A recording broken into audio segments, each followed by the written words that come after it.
Oke teman-teman, pada video kali ini kita akan membahas yang namanya konsep MVC atau Model View Controller.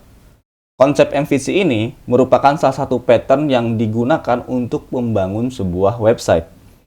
Tujuannya adalah supaya tidak hanya tertumpuk pada satu buah file atau acak-acakan. Jadi kita bisa memanagenya dengan mudah. MVC ini akan bisa memisahkan yang mana untuk front-end atau merepresentasikan tampilan dan yang mana untuk back-end atau untuk memproses data, mengolah data, dan bisnis logiknya. Nah, di sini saya sudah buat sebuah diagram.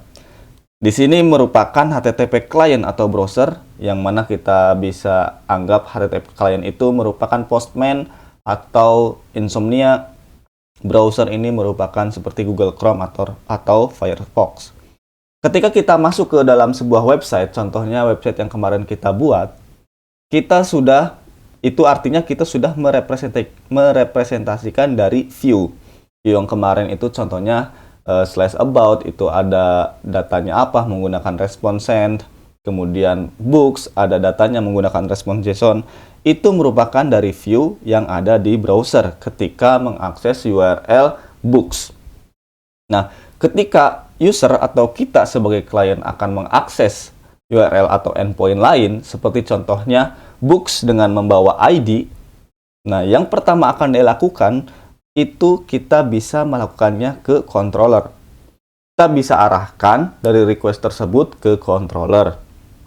Di controller ini dia akan beroperasi atau berproses untuk mencari tahu apakah ada data yang dibutuhkan dari database atau tidak.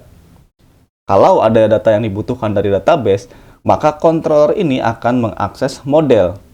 Model inilah yang bisa berkoneksi dengan database langsung.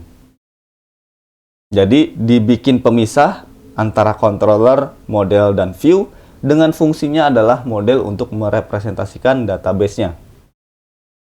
Setelah model ini mendapatkan data dari database, maka model ini juga akan mengembalikan respons ke controller.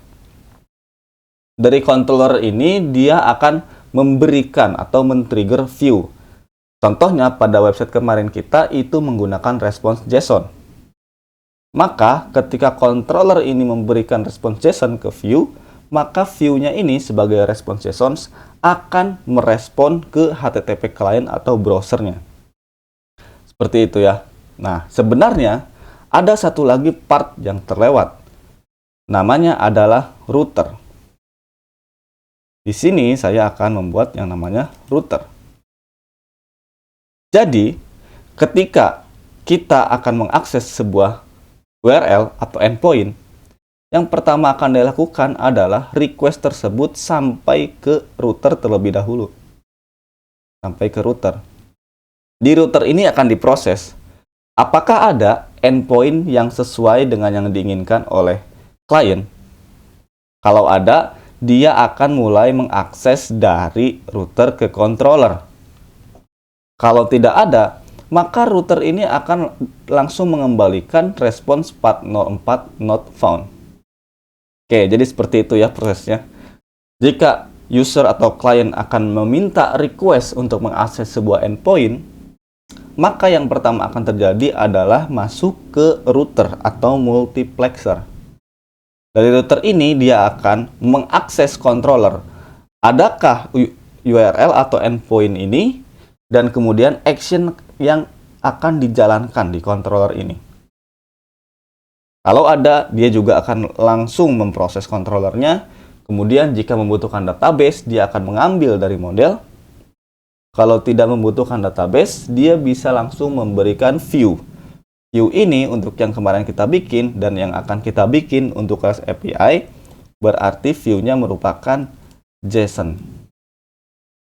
Oke, di sini berarti dia akan JSON response. JSON response inilah yang akan dikembalikan ke HTTP client atau browsernya. Oke. Pada video selanjutnya, kita akan mulai refactoring. Dari yang kemarin cuma di satu file index.js, kita akan refactor untuk menjadi beberapa folder. Model, view, controller, dan juga ada router. Stay tune terus guys.